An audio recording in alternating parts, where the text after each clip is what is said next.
Encwadzini yaMahubo 78 ngifuna sibuke nje livesi lekuqala kepha bese sesiyawanyenyela nalalamanye eMahubo 78 verse number 11. eMahubo 78 verse 11. Bakhohlwa ngemisebe endilayendile netimangaliso takhe labakhombisa tona. Bakhohlwa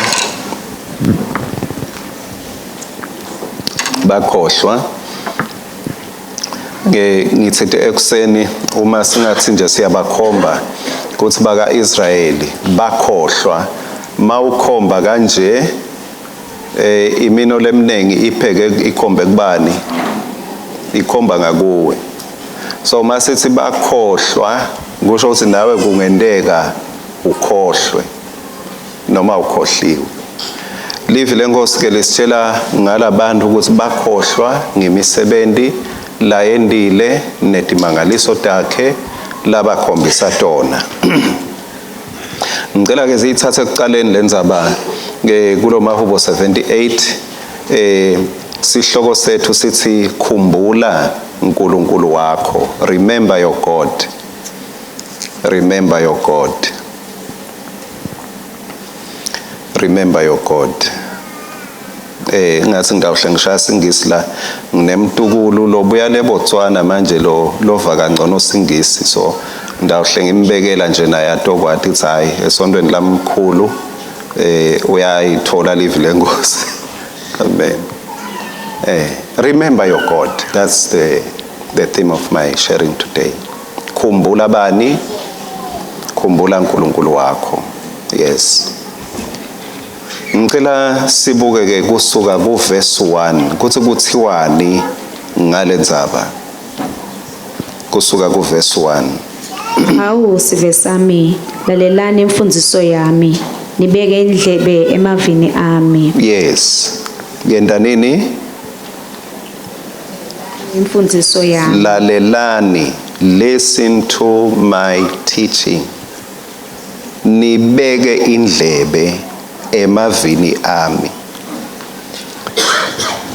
Alisasho ukuthi nibeke emadlebe. Selithi nibeke indlebe. Encwadzini yesambulo liphindze lithi lonendlebe. Alisho ukuthi lonemadlebe. Lonendlebe akeve loko moya la kushoko. God wants to reach our ear. uNkulunkulu akafuni tindlebe tethu nje kepha ufuna na indlebe nayiya. Ufuna na indlebe nayiya. So lo bhalako ke ufuna lona lo funzako angafunzi edlule kepha ufuna abeke indlebe kulamavi. Athini lamavi uthini verse 2. Ngitawufundzisa ngemifanekiso ngikhulume imfihlakalo yasendvulo. Okay. Ndawufundzisa ngemifanekiso ngikhulume imfihlakalo yasemandulo. Imfihlakalo yasemandulo. Ngicela ke niyabona mosileli hubo leli ukuthi libhalwe ngibani? Kuthiwa lapha eTulu, kuthiwa emaskili yabani? Asafa. Yabani? Ya Asafa. Ya Asafa. So nawo ke lo sungulele ngoma lena lesifunza ngayo nyalo yebo Mahubo lamanengi kuna Davide kepha nje sibokwati sichubeke silifunze iBhayibheli akusilo licala noma bongathi uthi Davide la akusilo licala but nje ke kuhle lokufundzisisa neva bazalwane. Ungathi ukuthi Davide kani akusho yena. So labahleli phasi bayafunza lapho hoyi man uyaphosisa lo mzalwane ngoba esontweni asicambe manga siyaphosisa. So bathi uyaphosisa mose kubhalwe Asafa lapha. So Asafa ke nguye umbhali nguye umholi kule ngoma. Asafa beka sendlini yebaLevi. Bekasendlini yebaLevi la khona bekunebahlabeleli kaIsrayeli esiveni semaJuda. So Asafa ke bekangichoir master noma angichoir leader ekukhondeni uNkulunkulu ngesikhathi sa Solomoni nesikhathi sa Davide. Lolunye lunyawo lwakhe nje lungala ebukhosini baDavide, lolunye lunyawo lwakhe lungala sikhathini sa Solomon. Sewungabona ke lesa sikhathi lesa ukuthi bantu bacala bakhohlwa uNkulunkulu kule thatkhathi leta empeleni akusiko kwekucala bamkhohlwa uNkulunkulu, but lesikhumbuto ubhala Asafa uyabona lokuthi kwangathi bantu basekhathi nekhathi basesigabeni sekuthi bangahle bamkhohlwe uNkulunkulu. Sewuyabhala ke ukuthi le ngoma njalo mayihlatshelwa bafane bangamkhohlwa uNkulunkulu. So le focus bekungasile ngoma, le focus bekunlo uNkulunkulu netento takhe, but basebenzisa le ngoma. Lokhu ke kumele kusinike nemcondo ukuthi ingoma ikahle, but le ngoma ayisihlanganise nalona lesihlabela ngaye. Bumnanzi bekukhonda kwethu kungabi ngulokuthi sihlabele ingoma lemnanzi. Bumnanzi bekukhonda kwethu kube ukuthi sihlabele ngaNkulunkulu lo wenda tindo tibe mnanzi. uNkulunkulu lo wenda tindo tibe mnanzi. So leni ngoba sekunengi kuhlabelela lokukhona, kuhlabelela lokumnanzi, kepha lokude i-taste yaNkulunkulu. Lokude uyakubona kudla makungenaliswayi, but ke siyathi ukuthi ngekwehlukana kwethu labanye kudla vele kumnanzi makude liswayi, kumnanzi. Labanye kumbe ngenxa yempilo sebadla kude liswayi, but lo dla liswayi yena uthi kude i-taste lokudla ufuna liswayi. So sekunenge kuhlabelela lokude i-taste yaNkulunkulu. Kumnanzi kona, but le taste yaNkulunkulu ngathi ayisekho kahle. So lokuhlabelela lokho ke lokuconze to impress us, sive bumnanzi. Lokhu sekubuyisa kwangazuthi umuntu lomcoka masihlabelela ngithi, hayi lo uNkulunkulu lesihlabelela ngaye. So kuhambe ke kube nekukhwesha ngiko ke lokukhumbula uNkulunkulu, lokuthi sikhumbutane ngaNkulunkulu kumcoka, ngoba singathi khanza singashwa ibhasi sestation.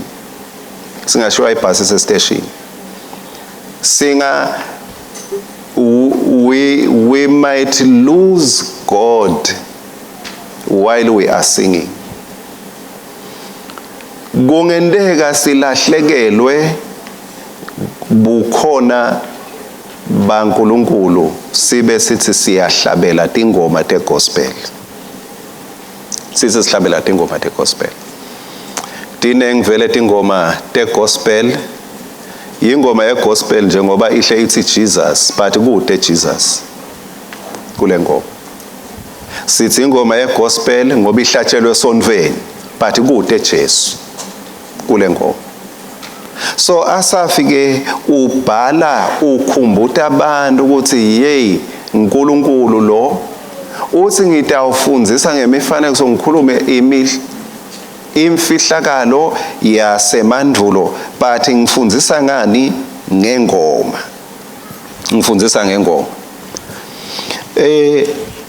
Verse 3 sewuyasitshela ke indzaba.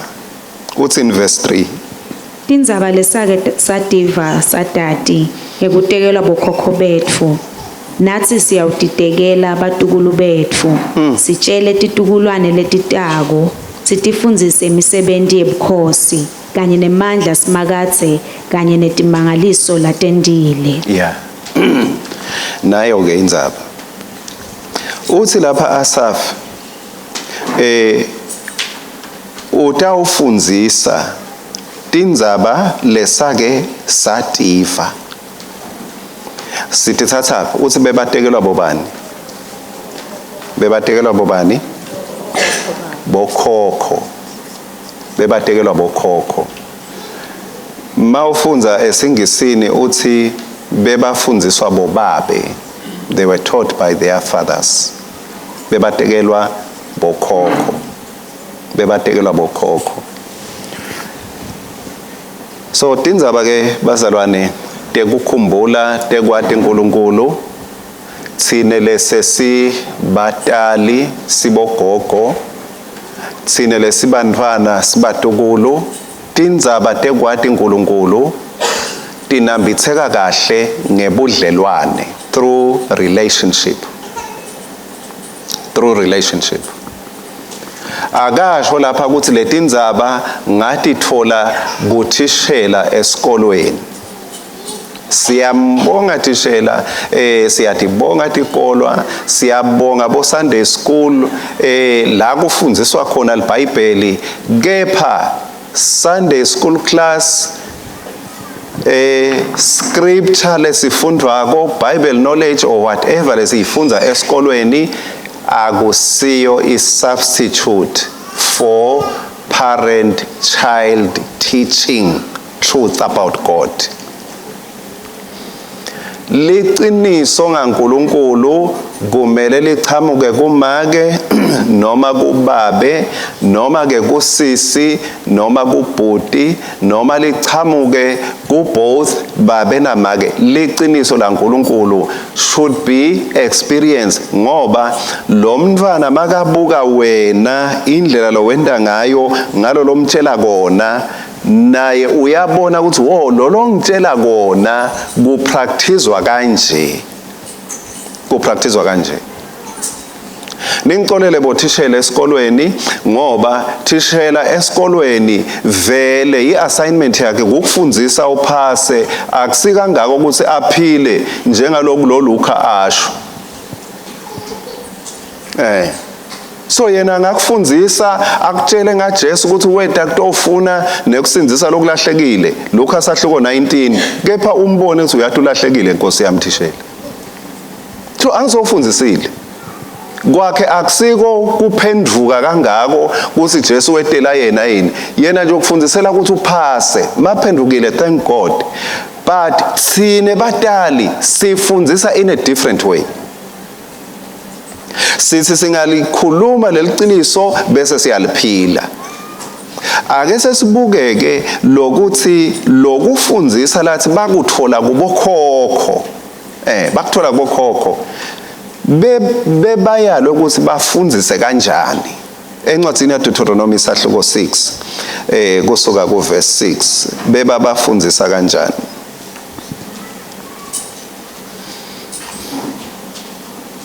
Emiyalo lengininika yona lamuhla kufanele ibe setinhlitiyweni tenu. Niyakuyinamathisela etingcondvweni tebantfwa benu nikhulume ngayo nanihlete emakhaya. Bafundzisa kanjani ke labadali? Bafundzisa nini? Bafundzisa abantwana bakhungele tingcondweni tebantwana uthi nikhulume ngayo naninjani? Nanihlete. Kusho ukuthi kumgcoka ahlala nebantwa bakho ekhaya. Isikhathi sekufundzisa. Yebo sibhizi kepha singakhohlwa kuba busy nebantwa bethu. Singakhohlwa sikhathi sekufundzisa leqiniso kubantwana. Asaf uthi lokhu lengitakufundzisa sakuthatha kubokhokho. Babafundisa kanjani bokhokho? Uthi bebabafundzisa mabahleti emakhaya. Kwesibili bebabafundzisa kuphi? noma nihamba endleleni. Mabahamba endleleni. Ngacishe ngathi gijima Ndolini mama impostoli waseKorea so wahlala sewazi waba liswati. Yeah. Uthi manihamba endleleni sihambe siyacoca endleleni sicoca ngani ngaNkulunkulu uhambe uyangibuta kuthi yebabe yini umehluko phakathi kwanali lishekeshe nelibhubesi. Ngithe indodzana ngathi mani kwathi uNkulunkulu sengimtshelile ngaNkulunkulu kuthi kunaNkulunkulu. Angavuli ilivesi ngangena emoyeni ngathi Genesis 1 verse 1 ekuqaleni. Bathi ngimenda ati liqiniso ngaNkulunkulu senta njani sihamba ngoba labanye baduka bahamba. Kusho ukuthi njengemuntu longumtali pass truth to your child nisahamba kanye kanye. Nisahamba kanye kanye. Sivale letikhala ngoba bakhona labatawuhamba nebantwa bethu mangabe thina singatiniki isikhathi sekuhamba nabo. Masingatiniki isikhathi sekuhamba nabo. So leliqiniso uthi lifundziseni nisahamba nebantwana benu. Ngiyabonga. Nini futhi? Noma nilala noma nivuka. Noma nilala. Kusho ukuthi umtali ubhekekile ngacishe once in a while kuthi alale ekhaya.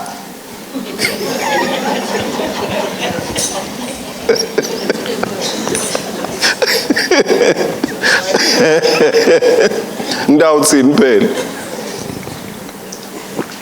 No. Not once in a while. Umtali angalala once in a while lekhashane but ekhaya kusekhaya. Ekhaya kusekhaya. Kuhluka ngane ekhaya mangabe nasekhaya solala once in a while.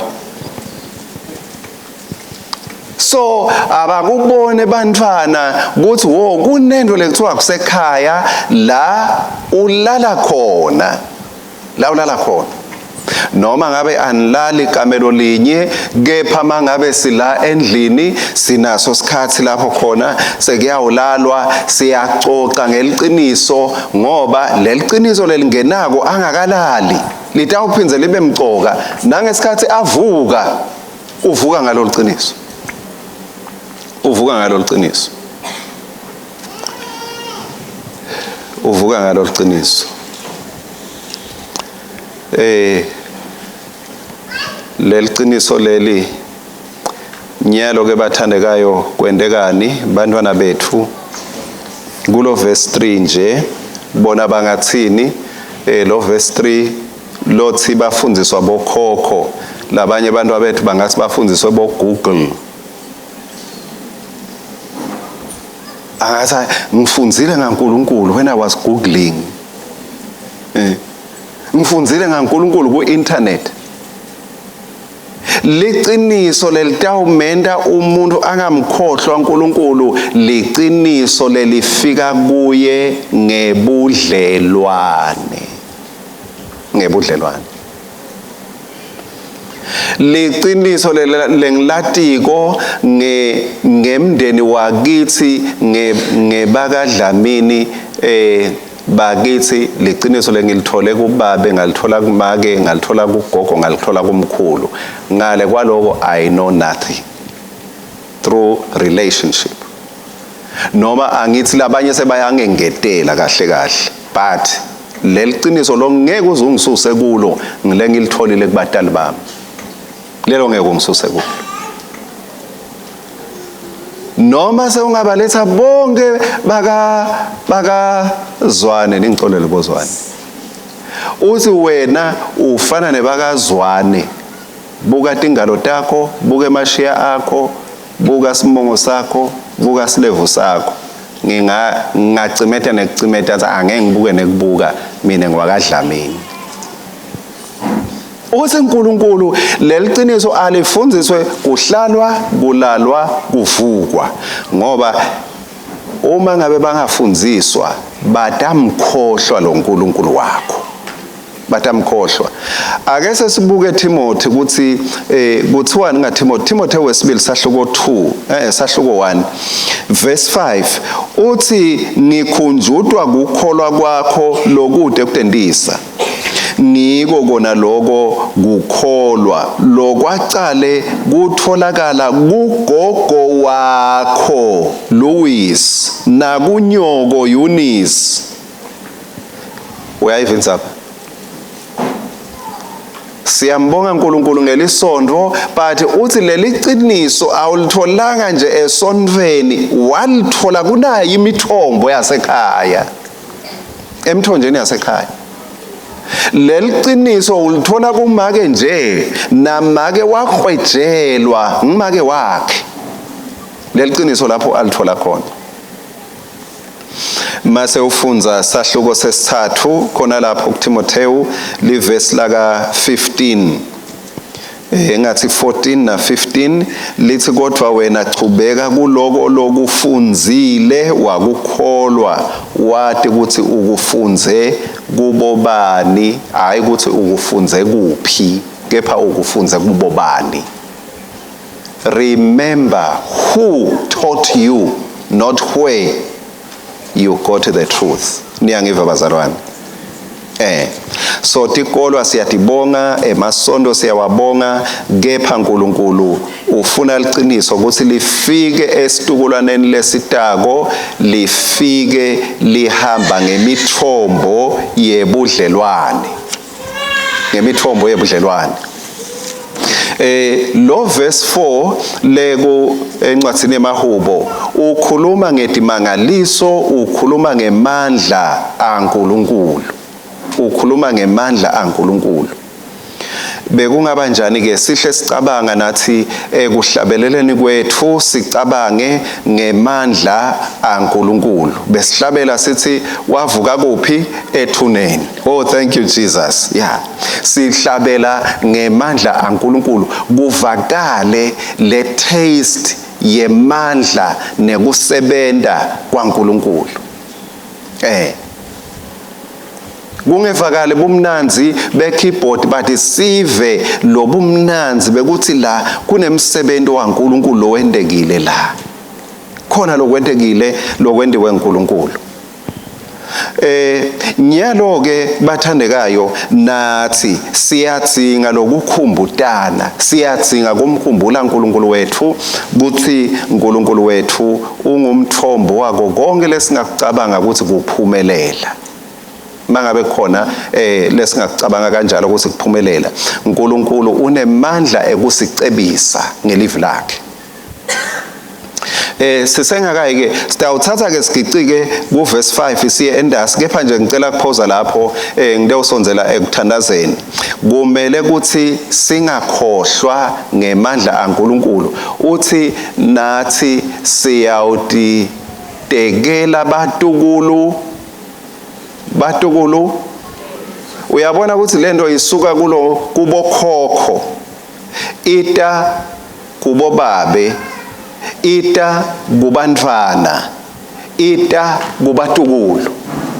Uthi nathi siyawutekela abatukulu bethu, sitshele titukulwane letitako, sitifundzise sitifundzise ngani?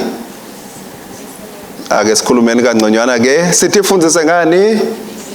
Imisebenzi yebukhosi kanye nani? Nemandla asimakadze kanye nani? Nedimangaliso latendile. Nyalo ke ngekufunza nekuhlakanipha lese kwanzile. Nivile mosikuthi kunemoto lesitayigibela indizela moyeni. Thank God angathi Jesu uyawubuya nini, mangafane nje ngiyithole angakabuyi, awusengidzinwe ukubhadala emathikithi la, ngoba lapha angiboni ukuthi liphoyisa liyawuba khona lapha. Yeah, awubalekele amaphoyisa, akuna speed trap, akuna robot, akunani. Siyabe siphambana nje. Angathi statement emakushayiswana tiyawuthathwa bobani. Itolo bengiye le eSigwe, ningicolele abantu baseSigwe Nkosi yami. Umgwaco wena unjalo nje, ngeke ngisho ukuthi unjani. Hey. Phazi khulu. Yeah, bengiye leSigwe. Sengiyacabanga ukuthi hayi man, kube le moto bese ikhona, bengiyovela nje ngithi shwi. And that was 8:30 nga9 bengiyabe ngifikile. Manje kubithe sengisuke nga7 ngigudude ema-awana lamabili kungikhani ngifika. Ngithi kunenhlakanipho leseyanzile le yenta ukuthi nyalo sesicabanga ngananga umuntu lo wakhenda imoto ukuthi maye uhlakaniphile asakhona ukucabanga ngaNkulunkulu ukuthi uNkulunkulu is great. Sesicabanga ngemuntu. Nikutaba lula ke kuthumbeka makachamuka umuntu lo tawuse angakwendela konke angasisita kuko konke. Kulula phela. Sikhethana cishe kanjalo. Sikhethana cishe kanjalo ngisho siye eParliament sicishe sikhethane kanjalo ngekuthi ngitawukusho ukuthi hayi ndawunakhela libonza ngiyabekisa. Ndanifakela sikondela ngidawunendela lo kana lo ngaze ngaba khona le ngithi ngidanendela kona ningicabanga ukuthi this is the man. Lenhlakanipho ke lesiyibonako ifuna kususa emehlo nemicabango ngaNkulunkulu sicabange ukuthi ngumuntu lotaba nelikhambi etimpilweni tethu. Hayi kabi buka kubheja lokukhona. Sicabanga ukuthi masingabheja kakhulu sitaba nemali kakhulu. Kunendiza basiphahlata abantu onke malanga. Kepha bathi baphahlakile labanye bathi hayi itawuphinza ivuke ngiyayigibela. Bayigibela. Lo lokuhluphako labanye siphila nje baphahlekele ngekhathi. Bangema pieces lengekhathi. Ngoba ube bathi kutsabuka nemakhaya, kulimala nemakhaya. Ngoba uthi ungathatha leli holo uthi angifuna kufika ekhaya sengidiza. Angikwati kahle nokuthi kusebenza kanjani. But ucabanga ukuthi hayi ngiyafika ekhaya sengidiza ufake lapha umbone 3000 ahamba uthi hayi itawuphakama. Ubone yehla kusale 2000 uyabona kwehla imali indiza solo ayiphakama ufake uthi hayi itawusuka uthi sewusele na 200 ngikhana ubona silendiza le ide timbiko lapho uyekhaya ukwatila ukhulumisa umuntu. Hawu seyingene ngani ngoba indiza ayikasukeli wena but sewukwatele sonke. Ngitsiniwe manje ngifuna kulala masinyane.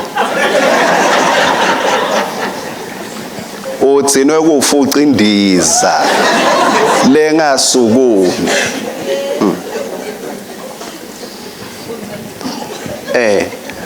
Nake namfunza yebazalwane kunenhlakanipho evini laNkulunkulu ngiko lelivi uthi uNkulunkulu ngaasafa alifundziswe kubantwana lifundziswe etitukulwaneni. Lapha encwadzini yeTaga sahluko 13 verse 11 lithi umuntu lothola ingcebo ngekushesha noma ngekundiza ngiyabekisa ngindiza isheshe imphunyuke. Isheshe imphunyuke. Umuntu lothola umuntu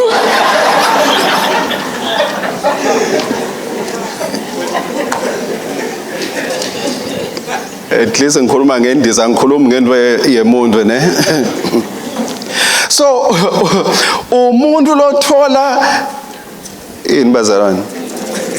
Thank you. Lothola ingcebo ngekushesha isheshe iphunyuke. isheshe iphunyuke. Uthi angayibamba nje nayi yangikhafulela 5,000. Athi hayi angilanze 10 ke. Nawe asayihambisa futhi. Nawe asayihambisa. No man can be wiser than God. Kude umuntu longahlakanipha engcenkulunkulu. Mangabe ingcebo sitayithola ngekugembula, beka ngabhala uNkulunkulu ukuthi gembulani into uthola ingcebo. But mina ngathi cala indlela yekugembula utothola stress.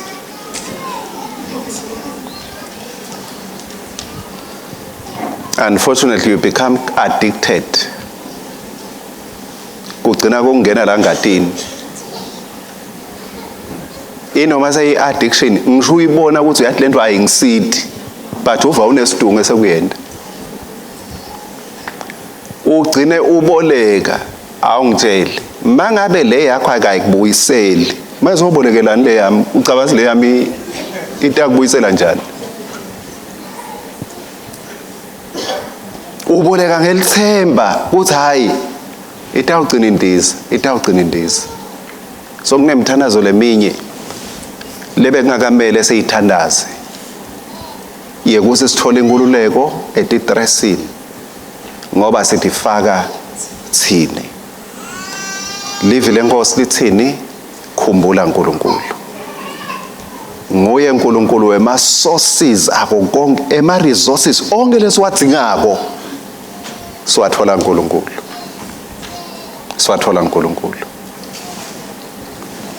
Kude umuntu baye bathumele labanye etincingweni. Ubona umuntu akwakhela lento lenze lengaka ukuthi mawufaka 1,000 tawubuya 5,000, mawufaka 2,000 tawubuya 10,000, mawufaka 3,000 tawubuya 12,000. Ucabanga ukuthi uyathi la emhlabeni ukhona umuntu ongakucabangela nje so. Sengithi ke mina mangabe uyabona ukuthi ngingayithola mbamba le mali ngicela ungifakele bese unginika lele ngala.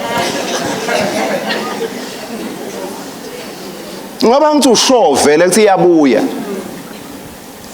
Akusilula ukuthola umuntu longaba so generous. Only God is generous. uNkulunkulu lokupha lithi sibusiso sakhe brings increase and prosperity. He adds no sorrow. Akakushiya unelusizi. Ngiko ke bathandekayo sisabona tethembiso tekuthi ungaphumelela tindoda ingalunga lingashona sewunendiza lingashona sewunelikhaya sewunemoto lingashona tindoda yakho setilungile.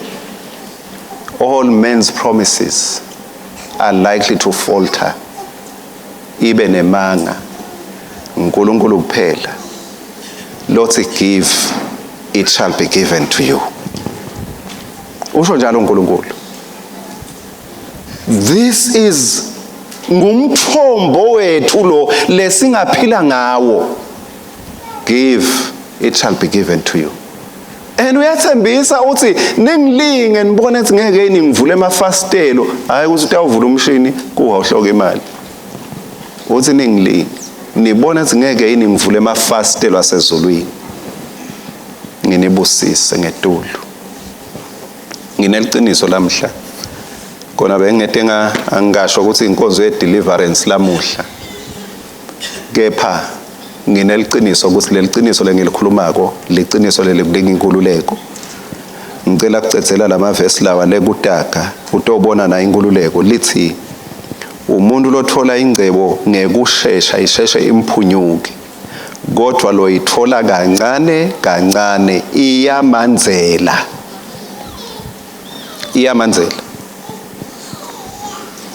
Makathi umfundisi Mthobisi hlanyela uyakubona ukuthi kuhamba kancane. Kuhamba kancane lokuthi uyahlanyela emva kweliviki ngikhani kumila emva kwetinyanga ngikhani uyawuvuna. Lithi leliqiniso lothola kancane kancane iyanza lento. Iyanza. Verse 12, nangabe kufezeka kwemathemba emuntu kwephutha njengale ngibekisa ngako ukuthi uphike ukugembula uyabona uhlala Nkosi yami uvuke ekuseni udziniwe ngoba half your night was spent on gambling. Half your night. Ngisengayathi lento ngakhuthuzwa ngilomunye lo imali angithengisela lwashi abuya lapha Nkosi yami umuntu wekhamba sekede imali ya petrol sidibana lembabane many years ago so nginika lwashi uthi uyalhwaya ngimathi bekalhwaya ngani nami ngabona muva sayi wangiyenga wathi nalo washi ligolide mbamba mawungangibhadala imali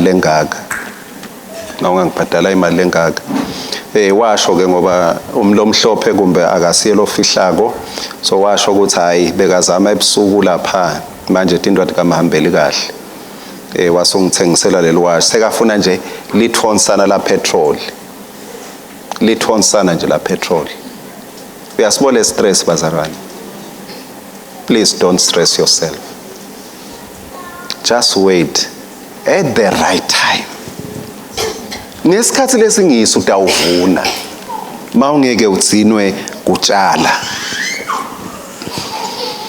so lwashi laba igolide evikini emva kwemaviki lamabili igolide yabihambile ewashini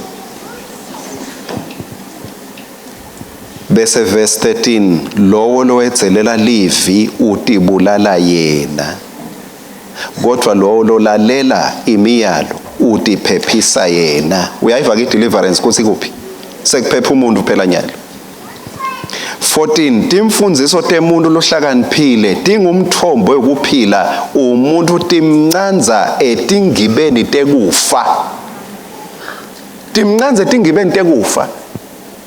ngoba walilalela nje leli verse wathi ngifuna kuyawulisebenzisa ngifuna kuyawuphila ngalo uyaphuma etikweletini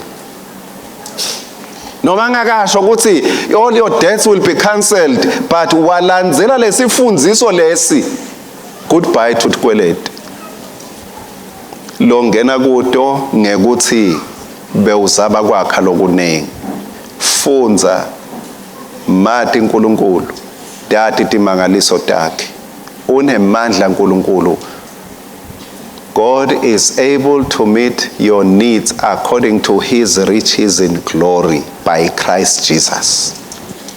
Uyakwati uNkulunkulu kuhlangabeta tidzingo tethu ngengcebo yakhe ngaKristu Jesu. Ngicela libandla lisokume.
Sibone timangaliso leti semiyalweni wakho umyalo wakho kuleti khathi lekungathi tigcwele inhlakanipho ubukeka ngathi ubulima ngiko Nkosi sicela ukuthi uvule emehlo ethu uvule indlebe yethu ukuthi sikunake lo siyala ngako ngoba umhlaba wakho negcwala kwawo live nebantu labakhile kulo bangebakho. Ngiyacela Nkosi ukuthi lolalelele imfundiso wayithatha wayifaka enhlitweni athole kuphumula